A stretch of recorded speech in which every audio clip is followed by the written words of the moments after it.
Welcome to Drinks Made Easy. Today we're taking a look at the classic and the modern old fashioned and what the main differences are between them and how they came about. Something to keep in mind is that prior to 1850, cocktails don't really exist, and the reason for that is ice. Ice was incredibly expensive before refrigeration became cheap, when you could just make ice. Prior to that, you had to cut ice in the polar regions and ship it down, or cut it from lakes during the wintertime and store it throughout the year. But after you have cheap ice, you can make cocktails. Prior to cheap ice, you'd pretty much have punches, where you might have a block of ice in it, and you'd have kind of two separate styles of punch. One with either a good spirit, where it's just spirit, sugar, water, and bitters, which is the old fashioned, and then other punches where maybe the spirit was a bit rough, and you'd try and put in whatever sort of citruses you have, and maybe a bit more sugar to round it out. So let's get to it. In the classic style, we have 1 cube of Demerara sugar, which is just unbleached sugar.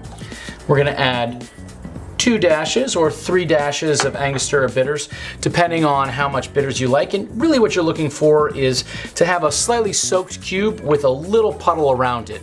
If you're adding much more, the bitters are gonna start to become an overriding flavor, which isn't wrong if you enjoy that flavor in your cocktail, but I would recommend doing it the classic style and then experiment.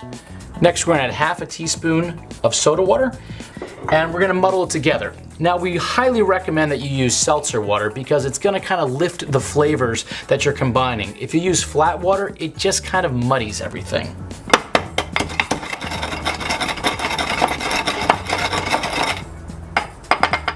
Next, we're gonna add 2 ounces of the whiskey of your choice.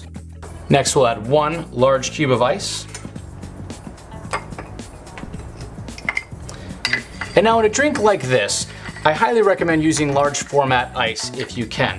The whole point being that you're using really nice products, so you don't want to over dilute it.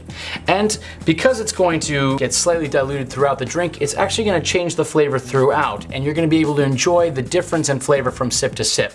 But if you have a lot of really small bits of ice, it's just going to get really watery really quickly. Next, we're going to add an express peel of lemon and an express peel of orange.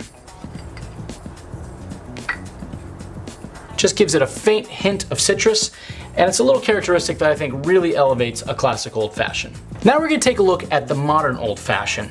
Now the thing that we have to understand is that the whiskey industry as a whole faced a decline in both quality and just overall marketing from a period of about the 60s until the late 90s. Brands that were really awesome started basically churning out rot gut in the Americas.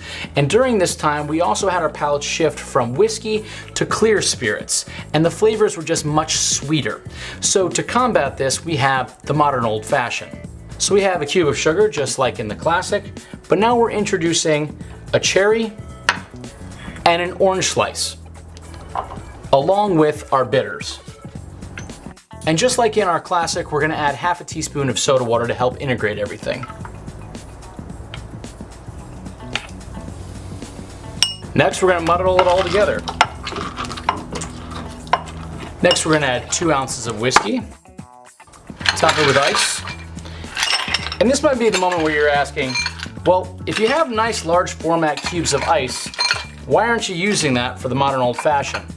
And the reason is because pretty much in the 70s up until the early 2000s, just like with the focus on quality of ingredients had fallen away with bourbon and other cocktails, so too did it fall away with ice. This is when instead of seeing really nice cut ice pre-prohibition and shortly thereafter, we go to just the ice or hotel ice or pillow ice that became the mainstay in bars until the re-emergence of the craft cocktail movement. So we're just gonna give it a quick stir.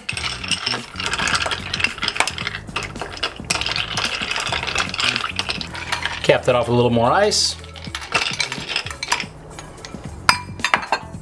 And garnish it with a cherry. Sometimes folks would garnish this with another slice of orange as well, but to me that is a tremendous amount of citrus. And there you have the modern and the classic old fashioned.